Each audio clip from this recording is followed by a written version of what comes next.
This episode of Market Talk is brought to you by Growmark FS. Keeping up on the latest in ag is a challenge, to say the least, but there are experts nearby ready to help. You'll find them at your local FS. You can trust them to bring you customized agronomic grain and energy solutions born of the latest thinking. That's because FS specialists receive continuous training that keeps them current on the latest trends, practices, and technologies. So you'll get local expertise that's both exceptional and up to date. Visit fssystem.com to learn how FS is bringing you what's next. And joining us now to take a look at the market trade as we got into the week and look at Monday's trade action, we are joined by our good friend John Heinberg of Total Farm Marketing. John, good to catch up with you, sir. Hope you had a good weekend and a interesting way to come back in the market trade week, kind of the superstar on Monday's session, John. I guess if you consider 4 cents higher to be a superstar, but at least it was something positive in that regard. Weekend trade just not a lot of news, and that continues to be the factor. You know, beans and corn, we're disappointed with those export inspection numbers today, especially in soybeans after such a good week last week. So we're just kind of in a window here. We're testing some support. We need to see if these markets can hold. I guess I was alluding more to Kansas City, Minneapolis wheat than Chicago. We did have some good strength there, but you hit the nail on the head. Not a lot of news over the weekend. I know it sounds like maybe some different importing countries are trying to get some coverage here. That might have been the pop in the wheat market, the little pop we had. I mean, I've heard rumors of Iraq, Saudi Arabia, Japan buying U.S. and Canadian wheat. So yeah, that was really the only item in the news that I kind of saw to start off the week, John. Very much so. I saw those bullet headlines as well, too, as maybe some world concern regarding that wheat coverage. I mean, we had Argentina lower its wheat forecast again last week. We're concerned about the quality issues in Australia due to the heavy wetness. Now, obviously, our southern plains are still not out of the woods, as 74% of this crop, at least as of last Thursday's drought monitor, in terms of winter wheat crop, is still in some type of drought, conditions. So again, that still keeps something going longer term. Now, again, we still need to see that demand get to U.S. shores and weekly inspections in wheat, and that was probably the biggest factor. Keeping Chicago in check was at 76,000 tons. I mean, it's a pretty tough job, maybe load one boat all week in that regard. So we need to see some of that demand get here. Now, we had that big break in the U.S. dollar last week, so that's helping out that wheat market. I think that's probably what's maybe triggering up some of this demand chatter that might be out there. Now we just need to see those sales show up, and again, we won't see them until we get the export inspection or export sales numbers for last week on Thursday or next week's Thursday's report. Well, and you brought up export inspections again, and I know corn, beans, everything's still struggling. Corn market I was okay with on Monday. I mean, we were down just a little bit, but I know those corn charts have all kind of become pretty messed up the last couple of weeks, and I don't know, it just feels like we're a ways away from that $7 mark, even though it's not terribly far, but it just feels that way, John. It's been a very difficult last few days here in the corn market. Again, just not any motivation in terms of trying to push prices higher. News has gotten quiet. We're not seeing the demand. Markets questioning what the USDA did with not making any export demand cuts. So obviously the mental picture is a larger supply coming out there. So that's just kind of weighed on this market. We don't have a lot of players. Things just kind of need some positive news to get things to maybe turn and go higher. And with that being said, the market is oversold here. We've basically been watching this money drift to the sidelines. We're looking at some key support. 100-day moving average under the March contract seems to be holding right now. The 650 mentality kind of holding underneath December corn. Still got a fairly good cash market out there in some regions for this harvest that's probably basically wrapped up when we get those numbers later here today. So there's some optimism that seasonality also says there's a window that corn can turn a little bit higher. I'm not saying it's going to pin the corn ears back and run rapid, but it's a spot that maybe we get some support as now those fresh supplies are in the pipeline. The bushels that need to be moved are probably moved. And then end users are going to be making sure they can secure, what is still a fairly tighter supply overall. So hopefully we can get some optimism there in the corn market, but we need a bid. We need some type of signal to get the money to flow back into this market here. And right now we're not getting that news. You mentioned cash. Are you seeing any sort of erosion of the cash basis in the countryside right now, John, when it comes to corn? Yeah, again, it's regionally based. You Yeah. continue to hear good strength out in the West because obviously those end users and feed needs are there for the cattle operations. They're bidding up, trying to pull this corn from east to west and kind of balance things out. Even had some conversations with a gentleman on the eastern side of the country over in the East Coast, and they're tight on corn supplies due to some dry weather. So their front basis levels are friendly. It's just that pile in the middle here between Iowa, Illinois, and Indiana that we got a lot of decent amount of corn supplies. So we're seeing the piles building up. Now we got to get that move from spread out evenly across the grain belt. That might be something that's still keeping in play on this demand side as the export bid is failing right now compared to what we're seeing on the domestic market. Again, with end users trying to make sure supplies are secured well out into the spring. So if I'm a producer right now, I'm really ramping up harvest. I'm sharpening my pencil. I know we've gone down this road and talked about this, but seeing corn 650 on the board, depending on what your cash is in your region, and then soybeans too. I know we'll talk more about that in a minute, but still decent numbers on beans. Anything changed risk management wise, corn or beans right now, John? Am I a little more worried about this corn market right now? Maybe. Again, the market does have a lot of length into it, at least in terms of the managed money positions. And if they get to a point where they just get bored or, looking at other opportunities, I think that was some of the issue last week when we had that big move in the stock market and corn and soybeans just went down that day when everything else was fairly friendly. I think that was just some money flow where some of the managed money positions were saying, hey, let's just step out of corn. It's not doing anything right now for us. Let's get into something we can get a little quicker return. So that's still a concern point for me is where does this money want to go? Now we need some news to get this market fired up. Now, in terms of the risk management side, I haven't changed a whole lot in terms of my theory. If you're putting bushels in the bin, you still got very good value out there. You want to keep the price flexibility to the upside. If you feel like locking in the bottom, making the sale, come back and get yourself that call strategy over top, just at least keep you in case something goes wrong with that South American weather, or all of a sudden we see a major demand shift and China steps in and starts buying U.S. corn hand over fist. On the other side, if you don't want to lock that bottom in, let's make sure you got that put under the bin, set a level that's going to at least work for you on the balance sheet.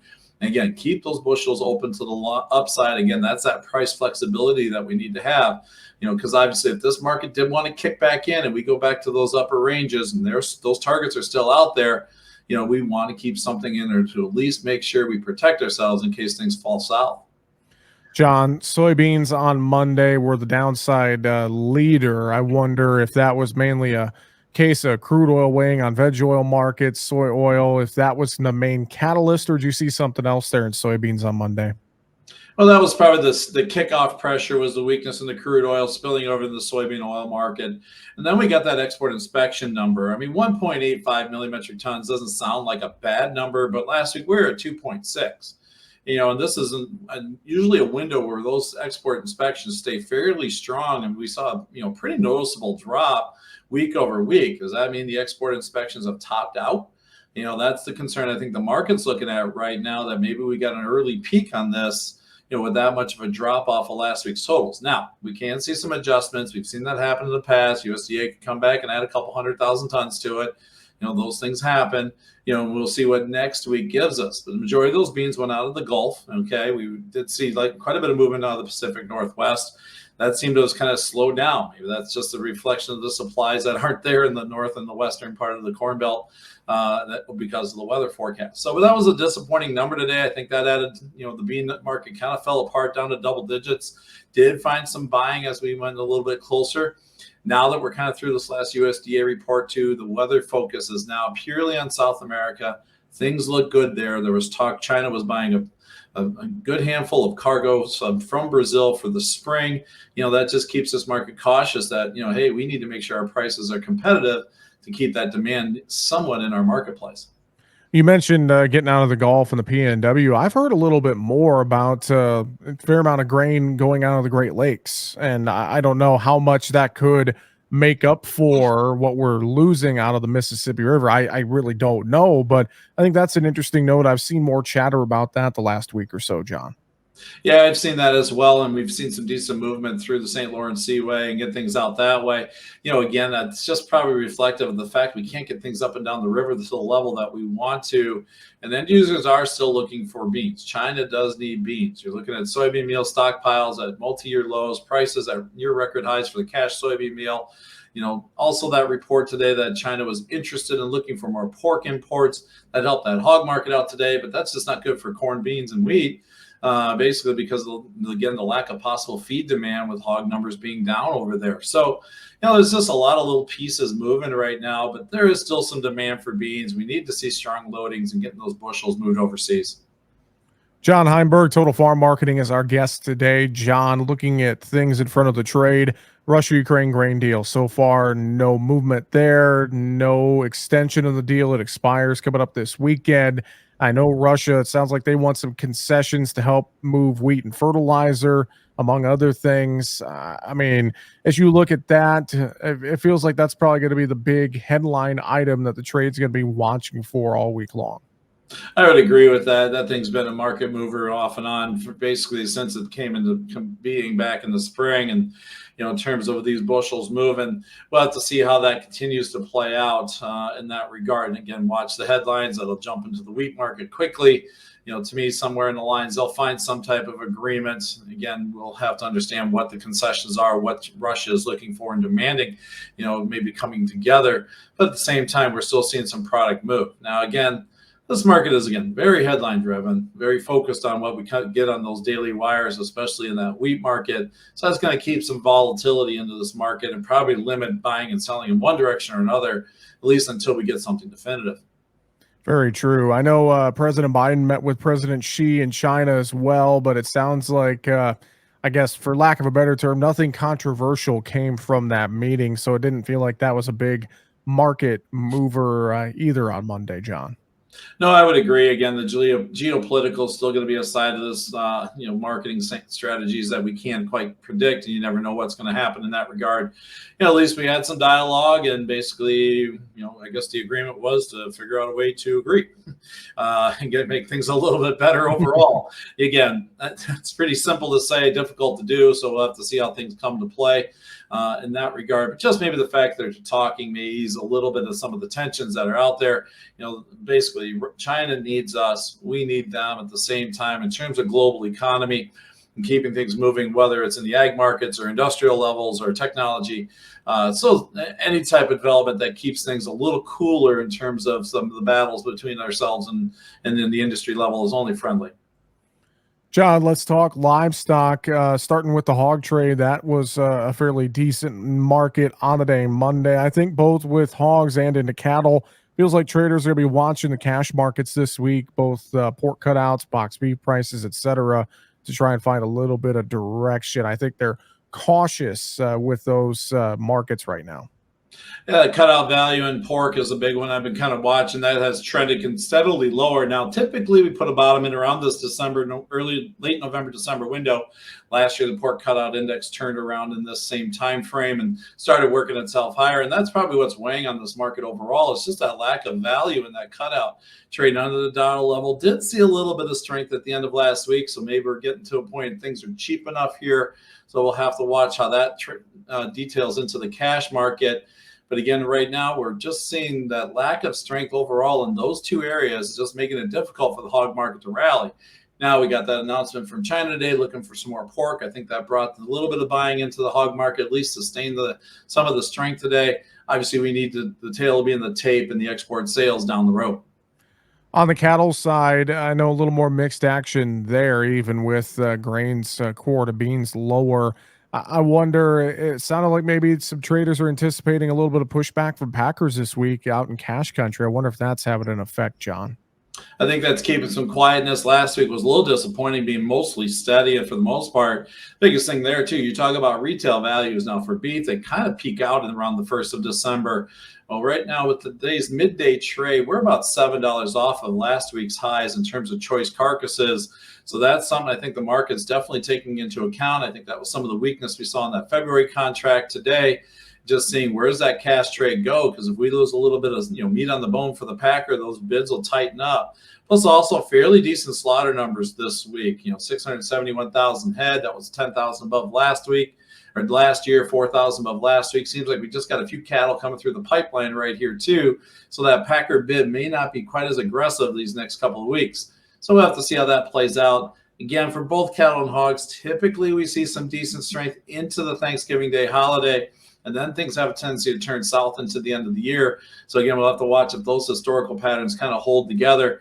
But like I've said in the other grains, you got great value still longer term in these markets. Make sure you're protecting that floor, leave that flexibility to the upside, and manage that value that's out there. $105 hogs in the summer. Okay, 150 plus cattle out there in the spring. There's a good spot to make sure you got a floor underneath this market and let the prices do their job if they keep wanting to go higher. I think that's a great thing to think about, whether we're talking livestock or grains, whatever we're trading.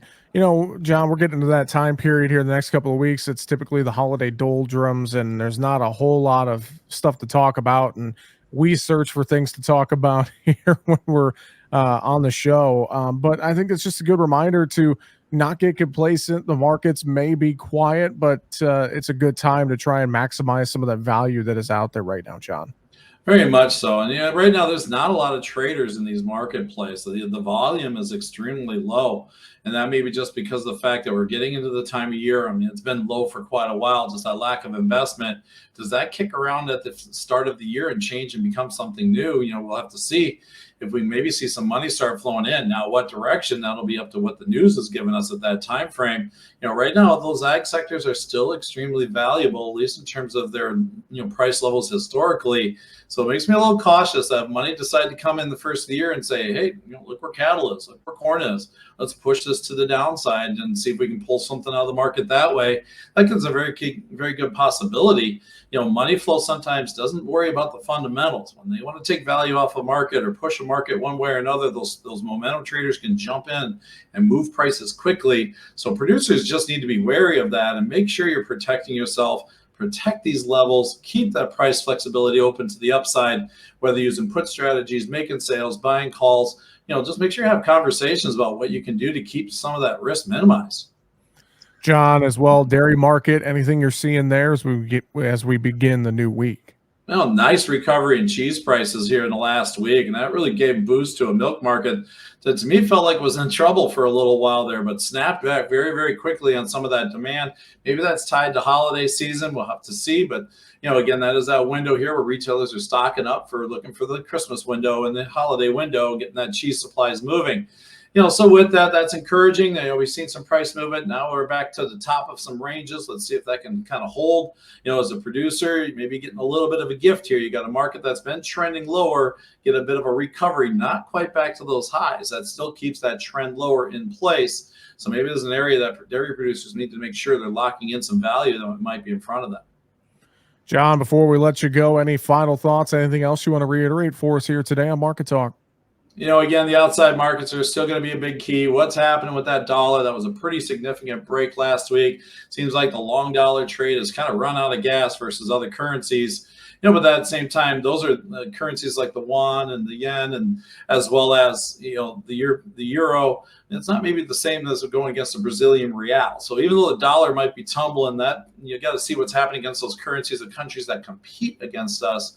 So that's some of the things that are still in play. It's all going to be about demand as we move into the spring. Keep an eye on that South American weather.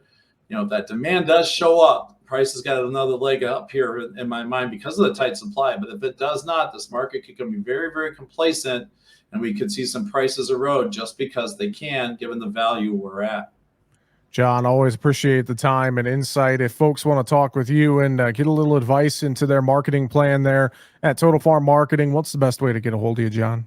Sure, they can reach out to me. Give me a call, 800-334-9779. Shoot me an email, johnh@totalfarmmarketing.com.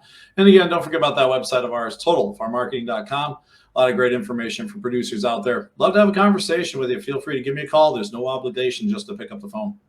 TotalFarmMarketing.com is where you can find out the info. And again, we appreciate the time. John Heinberg, always a pleasure. Have a great week, sir. We'll talk to you next week. Sounds good. Have a great week. That's going to do it for Market Talk today. Find us online, markettalkag.com. I'm Jesse Allen. Have a great afternoon.